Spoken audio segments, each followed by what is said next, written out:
Good morning, students. Welcome to our new class.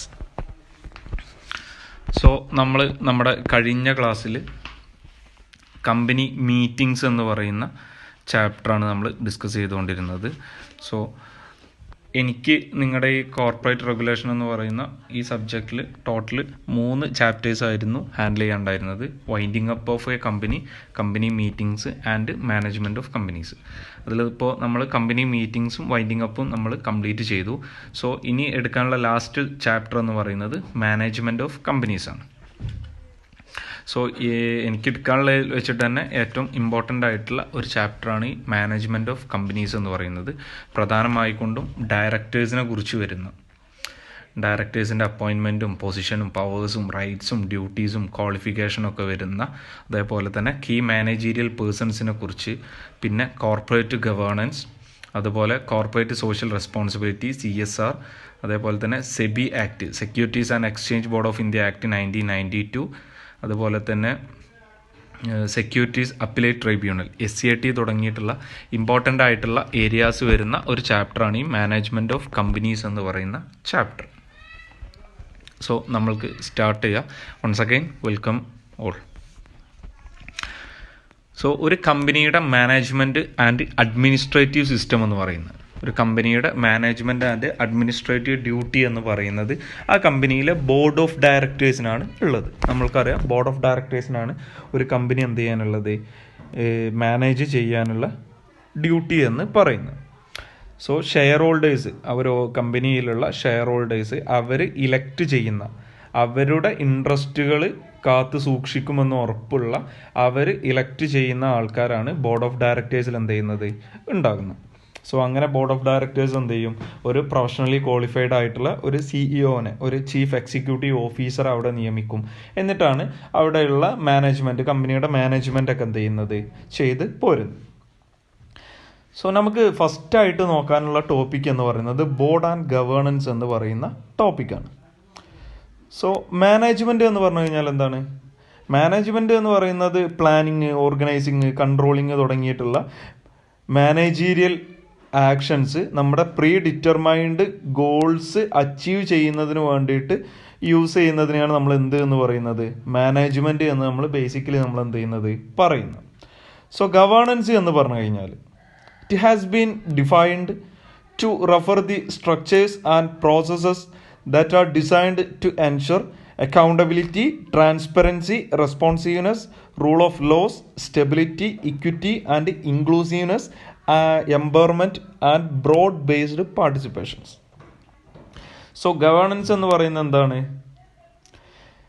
ഒരു കമ്പനിയിൽ accountability, transparency, responsiveness, rule of laws, stability, equity and inclusiveness, empowerment and broad based participation തുടങ്ങിയിട്ടുള്ള കാര്യങ്ങൾ ensure ചെയ്യുന്നതിന് ഉണ്ടാക്കിയിട്ടുള്ള structures and പ്രോസസ്സുകളെയാണ് നമ്മൾ എന്ത് എന്ന് പറയുന്നത്, ഗവേണൻസ് എന്ന് നമ്മൾ എന്ത് ചെയ്യുന്നത്, പറയുന്നത്.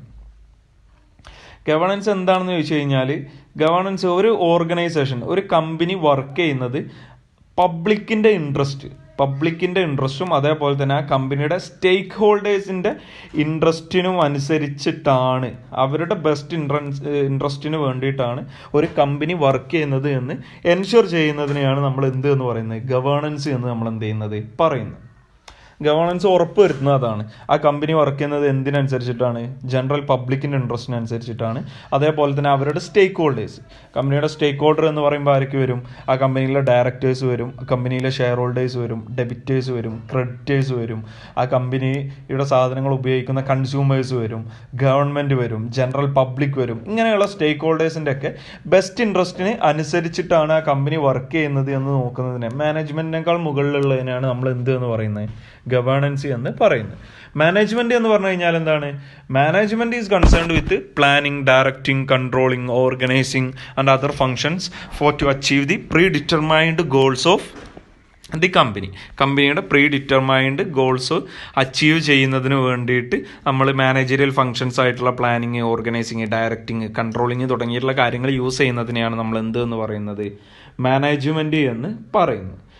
സോ ഗവേണൻസ് എന്ന് പറഞ്ഞു കഴിഞ്ഞാൽ എന്താ? Governance system set in parameters under which management and administrative system will operate.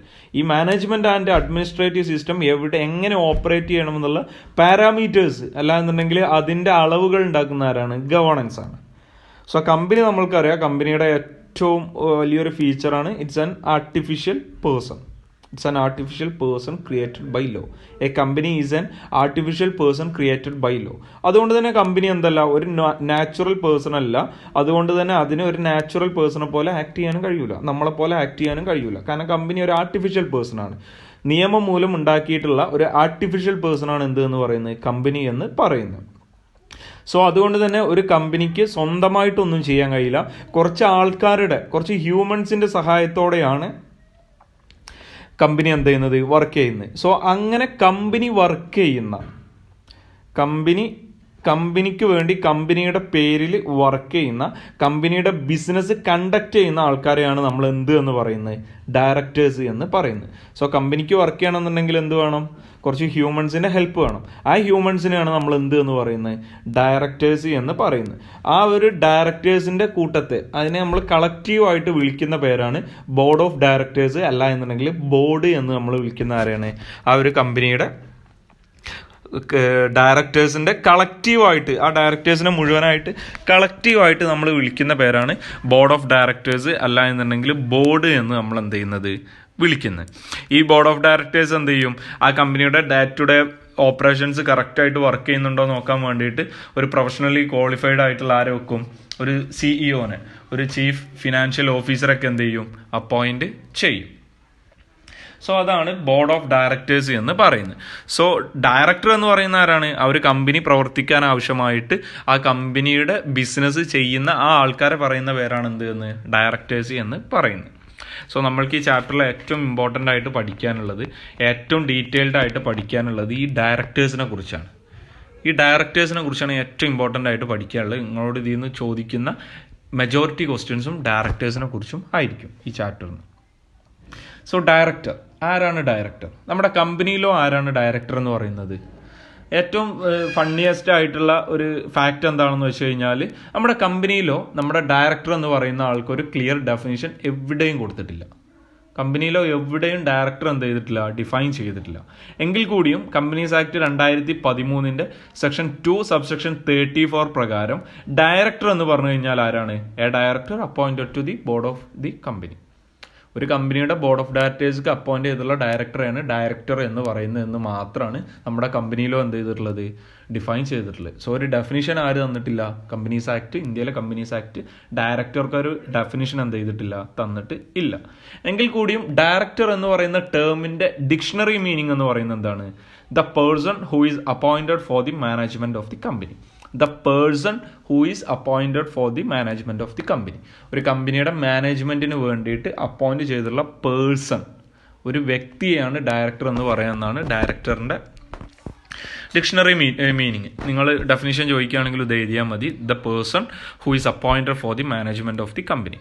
So ഈ ഒരു ഡെഫിനിഷൻ നമുക്ക് നോക്കുമ്പോൾ, അതായത് ഈ ഒരു ഡിക്ഷണറി മീനിങ് അല്ലെങ്കിൽ ഈ ഒരു ഡെഫിനിഷൻ നമുക്ക് നോക്കുമ്പോൾ നമ്മൾക്ക് മനസ്സിലാവുന്ന കാര്യമാണ്, ബോഡി കോർപ്പറേറ്റ്സ്, അതേപോലെ തന്നെ അസോസിയേഷൻസ്, ഫേംസ് തുടങ്ങിയിട്ടുള്ള ആൾക്കാരെ ഒന്നും നമ്മൾക്ക് എന്തായിട്ട് അപ്പോയിന്റ് ചെയ്യാൻ പറ്റില്ല?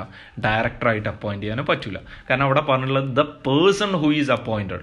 സോ ഒരു ഇൻഡിവിജ്വലിനെ മാത്രമേ, ഒരു വ്യക്തിയെ മാത്രമേ നമ്മൾക്ക് ഡയറക്ടർ ആയിക്കൊണ്ട് നമ്മൾക്ക് എന്ത് ചെയ്യാൻ സാധിക്കുള്ളൂ? അപ്പോയിന്റ് ചെയ്യാൻ വേണ്ടിയിട്ട് നമ്മൾക്ക് എന്ത് ചെയ്യുള്ളൂ? സാധിക്കുള്ളൂ. ഒരു കമ്പനിയിൽ എന്തുണ്ടാവും? ഒരുപാട് ഷെയർ ഹോൾഡേഴ്സ് ഉണ്ടാവും. കമ്പനിയിലാവുമ്പോൾ ഒരുപാട് ഷെയർ ഹോൾഡേഴ്സ് ഉണ്ടാവും. എല്ലാ ഷെയർ ഹോൾഡേഴ്സിനും എന്ത് ചെയ്യാൻ കഴിയില്ല? ഈ കമ്പനിയുടെ മാനേജ്മെന്റിൽ സത്യത്തിൽ ആ കമ്പനിയുടെ ഉടമസ്ഥരാരാണ്? ആ ഷെയർ ഹോൾഡേഴ്സ് ആണ്. അവരാണ് ശരിക്കും മാനേജ് ചെയ്യേണ്ടത്. പക്ഷേ ഒരു കമ്പനിയിൽ ഇപ്പോൾ 500 ഷെയർ ഹോൾഡേഴ്സ് ഉണ്ട്. 500 ആൾക്കാർക്കും അവിടെ കൂടിയിട്ട് ഇപ്പോൾ ഇത് മാനേജ് ചെയ്യാൻ കഴിയൂല. 50 ഷെയർ ഹോൾഡേഴ്സ് ഉണ്ട്. 50 ആൾക്കാർക്കും അവിടെ കൂടിയിട്ട് മാനേജ് ചെയ്യാൻ കഴിയും? ഇല്ല. സോ അത്തരം സാഹചര്യങ്ങളിൽ എന്ത് ചെയ്യും? ആ ഷെയർ ഹോൾഡേഴ്സ് എന്ത് ചെയ്യും? അവരിൽ നിന്ന് ഡയറക്ടേഴ്സിനെ എന്ത് ചെയ്യും? ഇലക്ട് ചെയ്യും. ആ ഇലക്ട് ചെയ്യുന്ന ആൾക്കാരെയാണ് നമ്മൾ എന്ത് എന്ന് പറയുന്നത്? ആ ഒരു സെലക്ട് ചെയ്യുന്ന കുറച്ച് ആൾക്കാരെയാണ് നമ്മൾ എന്ത് എന്ന് പറയുന്നത്? ഡയറക്ടേഴ്സ് എന്ന് നമ്മൾ എന്ത് ചെയ്യുന്നത്? പറയുന്നത്. സോ ഡയറക്ടർ എന്ന് പറയുന്ന ആരാണ്? He's A person directs, conducts, manages, supervise and controls the functioning of a company.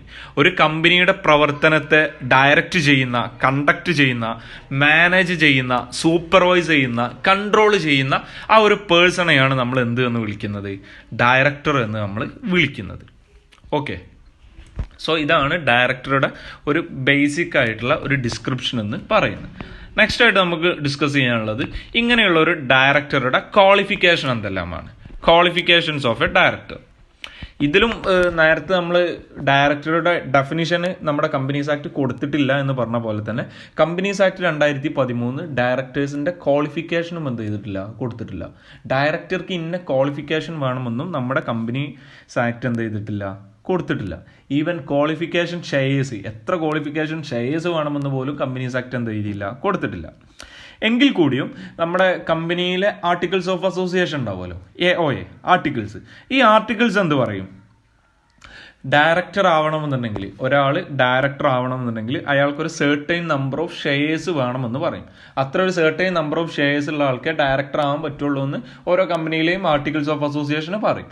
ആ ഒരു ഷെയർസിന്റെ എണ്ണത്തെയാണ് നമ്മൾ എന്ത് എന്ന് പറയുന്നത്? ക്വാളിഫിക്കേഷൻ ഷെയർസ് എന്ന് പറയുന്നത്. സോ ഓരോ ആർട്ടിക്കിൾസിലും പറയും ഇത്ര ക്വാളിഫിക്കേഷൻ, ഇത്ര ഷെയർസ്, അല്ലെങ്കിൽ ഇത്ര ക്വാളിഫിക്കേഷൻ ഷെയർ ഉള്ള ഒരാൾക്ക് കമ്പനിയിൽ ഡയറക്ടർ ആവാൻ പറ്റുള്ളൂ പറയും.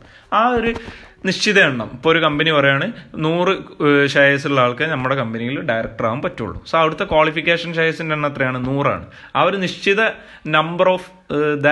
നമ്പർ ഓഫ് ദി ഷെയർസിനെ നമ്മൾ വിളിക്കുന്ന പേരാണ് എന്ത് എന്നുള്ളത്? ക്വാളിഫിക്കേഷൻ ഷെയർസ് എന്ന് പറയുന്നത്. അതിന്റെ ഈ ക്വാളിഫിക്കേഷൻ ഷെയർസിന്റെ നോമിനൽ വാല്യൂ ഒക്കെ ഫിക്സ് ചെയ്യുന്ന ആരെന്നെയാണ്? കമ്പനിയാണ്. പക്ഷെ കമ്പനീസ് ആക്ട് 1956 പ്രകാരം, കമ്പനീസ് ആക്ട് 1956 പ്രകാരം ക്വാളിഫിക്കേഷൻ ഷെയർസിന്റെ നോമിനൽ വാല്യൂ ₹5,000 കൂടാൻ പാടില്ല. അതായത് ക്വാളിഫിക്കേഷൻ ഷെയർസിന്റെ നോമിനൽ വാല്യൂ മാക്സിമം എത്ര ആയിരിക്കണം? 5000 ആയിരിക്കണം. ഇനി ഏതെങ്കിലും കമ്പനിയിൽ 5000 കൂടുതൽ നോമിനൽ വാല്യൂ ഉണ്ട് കൂട്ടിക്കോളി. അങ്ങനെയാണെന്നുണ്ടെങ്കിൽ അവിടെ ഡയറക്ടർ ആവാൻ എത്ര ഷെയർസ് മതി? ഒരു ഷെയർ മതി. 2 വേണ്ട. 2 ആയാൽ 10,000 രൂപേൻ്റെ ഷെയറായി. 5000 രൂപയുടെ ഷെയർ മതി. നോമിനൽ വാല്യൂ എത്ര മാക്സിമം വരാൻ പാടുള്ളൂ? 5000 വരാൻ പാടുള്ളൂ. സോ ഇതാണ് പ്രധാനമായിക്കൊണ്ടും ഡയറക്ടേഴ്സിന്റെ ക്വാളിഫിക്കേഷൻ എന്ന് പറയുന്നത്. ഡയറക്ടേഴ്സിന്റെ ക്വാളിഫിക്കേഷൻ നമ്മുടെ കമ്പനീസ് ആക്ട് 2013 പറയുന്നില്ല. ഒരു കമ്പനിയുടെ ആർട്ടിക്കിൾസിൽ പറയുന്ന അത്ര ക്വാളിഫിക്കേഷൻ ഷെയർസ് ഉള്ള ഒരു വ്യക്തിക്ക് എന്താവാം? ഡയറക്ടർ ആവാം. ഇനി നമ്മൾ പറഞ്ഞിട്ടുള്ള പോലെ തന്നെ ഈ ഒരു 1950s കമ്പനീസ് ആക്ടിലെ മറ്റൊരു പ്രൊവിഷനിൽ പറയുന്നത് എന്താണെന്ന് വെച്ച് കഴിഞ്ഞാൽ, ഡയറക്ടേഴ്സ് അവരുടെ ഒരാൾ ഡയറക്ടറായിട്ട് അപ്പോയിന്റ് ചെയ്ത് കഴിഞ്ഞാൽ അയാളുടെ ക്വാളിഫിക്കേഷൻ ഷെയർ അയാൾ 2 മാസത്തിനുള്ളിൽ എന്ത് ചെയ്തിരിക്കണം? ഒബ്റ്റെയിൻ ചെയ്തിരിക്കണം. 2 മാസത്തിനുള്ളിൽ അയാളുടെ ക്വാളിഫിക്കേഷൻ ഷെയർ വാങ്ങിയിരിക്കണം. 2 മാസത്തിനുള്ളിൽ ഡയറക്ടർ ആയിക്കൊണ്ട് അപ്പോയിന്റ് ചെയ്ത് 2 മാസത്തിനുള്ളിൽ ക്വാളിഫിക്കേഷൻ ഷെയർ എന്ത് ചെയ്തിരിക്കണം? വാങ്ങിയിരിക്കണം. ഇനി 2 മാസത്തിൻ്റെ ഉള്ളിൽ അയാൾ ക്വാളിഫിക്കേഷൻ ഷെയർ വാങ്ങിയില്ല, 2 മാസമായിട്ടും ക്വാളിഫിക്കേഷൻ ഷെയർ വാങ്ങിയിട്ടില്ല എന്നുണ്ടെങ്കിൽ പിന്നെ അയാൾക്ക് എന്തായിട്ട് ഇരിക്കാൻ പറ്റൂല? ഡയറക്ടറായിട്ട് ആ കമ്പനിയിൽ ഇരിക്കാൻ പറ്റൂല. അത് മാത്രമല്ല, അതിൻ്റെ കൂടെ ഫൈനും ഉണ്ട്. ഫൈൻ എത്രയാണ്? ഓരോ ദിവസത്തിന് 500 രൂപ വെച്ചിട്ട്. ഓരോ ദിവസത്തിന് 500 രൂപ വെച്ചിട്ട്, അയാൾ ഇരിക്കുന്ന അത്ര ദിവസത്തിന് 500 രൂപ വെച്ചിട്ട് എന്തുണ്ട്? ഫൈനും ഉണ്ട്. സോ ഇതാണ് ക്വാളിഫിക്കേഷനെ കുറിച്ച് പറയാനുള്ളത്. സോ നിങ്ങൾക്ക് തന്നെ അറിയാം, ക്വാളിഫിക്കേഷനിൽ ഒന്നും പറയുന്നില്ല. ക്വാളിഫിക്കേഷൻസിനെ കുറിച്ച് നമ്മുടെ കമ്പനീസ് ആക്ട് ഒന്നും പറയുന്നില്ല. ജസ്റ്റ് ഒരു ക്വാളിഫിക്കേഷൻ ഷെയർസിനെ കുറിച്ച് മാത്രമേ ഇൻഡിക്കേറ്റ് ചെയ്യുന്നുള്ളൂ. അതും കമ്പനീസ് ആക്ടിൽ പറയുന്നില്ല. ആർട്ടിക്കിൾസിൽ ക്വാളിഫിക്കേഷൻ ഷെയർ പറഞ്ഞിട്ടുണ്ടെങ്കിൽ അത്ര ഷെയർ അയാൾക്ക് വേണം, അത്ര മാത്രമേ പറയുന്നുള്ളൂ. സോ ക്വാളിഫിക്കേഷനെ കുറിച്ച് തലപുകയ്ക്കേണ്ട ആവശ്യം ഇല്ല. പക്ഷെ നെക്സ്റ്റ് ആയിട്ട് വരുന്നതാണ് ഒരു കമ്പനിയിൽ ഡയറക്ടേഴ്സിന്റെ disqualification. Section 164 companies act 2013 section 164 പ്രകാരം ഒരു കമ്പനിയിൽ ഡയറക്ടേഴ്സിന്റെ ഡിസ്ക്വാളിഫിക്കേഷൻ. ക്വാളിഫിക്കേഷൻ പറഞ്ഞിട്ടില്ല എങ്കിൽ കൂടി എന്താണ് പറഞ്ഞിട്ടുള്ളത്? ഡിസ്ക്വാളിഫിക്കേഷൻ പറഞ്ഞിട്ടുണ്ട്. ഡിസ്ക്വാളിഫിക്കേഷൻ. സോ ഫസ്റ്റ് ഡിസ്ക്വാളിഫിക്കേഷൻ എന്ന് പറയുന്നത് എന്താണ്? A person shall not be capable of being appointed as a director of a company if ഒരാളെ കമ്പനിയിലെ ഡയറക്ടറായിട്ട് ഫിക്സ് ചെയ്യാൻ പറ്റൂല. എപ്പോഴൊക്കെയാണെന്ന് ചോദിച്ചു കഴിഞ്ഞാൽ, ഫസ്റ്റ് സാഹചര്യം എന്ന് പറയുന്നത് he has been found to be of unsound mind by a court of competent jurisdiction. ഒരാൾ അൺസൗണ്ട് മൈൻഡ് ആണ് എന്നുണ്ടെങ്കിൽ, അയാൾ എന്താ ചെയ്യാൻ പറ്റൂല? ഡയറക്ടർ ആയിക്കൊണ്ട് അപ്പോയിന്റ് ചെയ്യാൻ പറ്റൂല. രണ്ടാമത്തെ സാഹചര്യം എന്ന് പറയുന്നത് ഈസ് ആൻ അൺഡിസ്ചാർജ്ഡ് ഇൻസോൾവൻറ്റ്. ഒരാളെ ഒരു കോർട്ട് ഇൻസോൾവൻ്റ് ആയിട്ട് പ്രഖ്യാപിച്ചിട്ടുണ്ട് എന്നുണ്ടെങ്കിൽ, അതായത് ഇൻസോൾവൻ്റ് ആയിട്ട് കോർട്ട് പ്രഖ്യാപിച്ച ആളെ എന്ത് ചെയ്യാൻ പറ്റൂല, ഡയറക്ടർ ആയിക്കൊണ്ട് അപ്പോയിൻറ്റ് ചെയ്യാൻ പറ്റൂല. അതാണ് രണ്ടാമത്തെ ഡിസ്ക്വാളിഫിക്കേഷൻ. തേർഡ് വൺ എന്ന് പറയുന്നത് he has applied to be adjudicated as an insolvent and his application is pending. ഒരാൾ കോടതിയിൽ തന്നെ ഇൻസോൾവൻ്റ് ആയിട്ട് പ്രഖ്യാപിക്കണമെന്ന് പറഞ്ഞിട്ട് അപ്ലിക്കേഷൻ എന്ത് ചെയ്തിട്ടുണ്ട്, കൊടുത്തിട്ടുണ്ട്. പക്ഷെ കോടതി എന്ത് ചെയ്തിട്ടില്ല, ആ അപ്ലിക്കേഷന് മേൽ വിധി പറഞ്ഞിട്ടില്ല. കാരണം അപ്ലിക്കേഷൻ പെൻഡിങ്ങിലാണ്. അയാൾ ഇന്നെ ഇൻസോൾവൻ്റ് ആയിട്ട് പ്രഖ്യാപിക്കണമെന്ന് പറഞ്ഞിട്ടുണ്ട്, പക്ഷെ അത് നിലവിൽ പെൻഡിങ് ആണ് എന്നുണ്ടെങ്കിൽ അത്തരം ആൾക്കാരെയും എന്ത് ചെയ്യാൻ പറ്റൂല, ഡയറക്ടർ ആയിക്കൊണ്ട് അപ്പോയിന്റ് ചെയ്യാൻ പറ്റൂല. അതാണ് മൂന്നാമത്തെ ഡിസ്ക്വാളിഫിക്കേഷൻ ആയിട്ട് വരുന്നത്. ഇനി നാലാമത്തെ ഡിസ്ക്വാളിഫിക്കേഷൻ എന്ന് പറയുന്നത് he has been convicted by a court of any offence involving moral turpitude and sentenced in respect thereof to imprisonment for not less than 6 months and a period of 5 years has not elapsed from the date of expiry of the sentence. ഇതിൽ പറയുന്ന എത്ര ഉള്ളൂ, first പാർട്ടിൽ, ഈ point first പാർട്ടിൽ പറയുന്നത് എന്താണെന്ന് വെച്ച് കഴിഞ്ഞാൽ, ആരെങ്കിലും ഒരാളെ ക്രിമിനൽ കുറ്റത്തിന് 6 മാസത്തേക്കാൾ കൂടുതൽ എന്തായിട്ടുണ്ടെങ്കിൽ ശിക്ഷിച്ചിട്ടുണ്ടെങ്കിൽ, ഇംപ്രിസ്മെന്റ് 6 മാസത്തേക്കാൾ കൂടുതൽ ഒരാൾ ക്രിമിനൽ കുറ്റത്തിന് ജയിലിൽ കടന്നിട്ടുണ്ടെങ്കിൽ അയാൾ എന്ത് ചെയ്യാൻ പറ്റൂല, ഡയറക്ടർ ആക്കാൻ പറ്റൂല. ഇനി അതിൽ ശ്രദ്ധിക്കേണ്ട മറ്റൊരു കാര്യം, അങ്ങനെ ശിക്ഷിച്ച് 5 വർഷം കഴിഞ്ഞിട്ടുണ്ട് എന്നുണ്ടെങ്കിൽ, ആ സെന്റൻസ് കഴിഞ്ഞ്, ആ ഇംപ്രിസ്മെന്റ് കഴിഞ്ഞ് 5 വർഷം കഴിഞ്ഞിട്ടുണ്ടെങ്കിൽ അയാൾ ഡയറക്ടർ ആക്കാം. ഒരാൾ 6 മാസത്തേക്കാൾ കൂടുതൽ ഒരു ക്രൈമിന് കോടതി ഇംപ്രിസ്മെന്റ് ജയിലിൽ ഇട്ടിട്ടുണ്ട് എന്നുണ്ടെങ്കിൽ ആ ജയിലിലിട്ട് 5 വർഷം വരെ അയാൾ ഡയറക്ടർ ആക്കാൻ പറ്റില്ല. ജയിലിലൊക്കെ ഇട്ട് 5 വർഷം കഴിഞ്ഞതിന് ശേഷം അയാൾ എന്ത് ചെയ്യുക, ഡയറക്ടർ ആക്കുക. സോ 5 വർഷം വരെ അയാൾ എന്ത് ചെയ്യാൻ പറ്റില്ല, ഡയറക്ടർ ആക്കാൻ പറ്റൂല. അതാണ് നാലാമത്തെ ഡിസ്ക്വാളിഫിക്കേഷൻ ആയിട്ട് വരുന്നത്.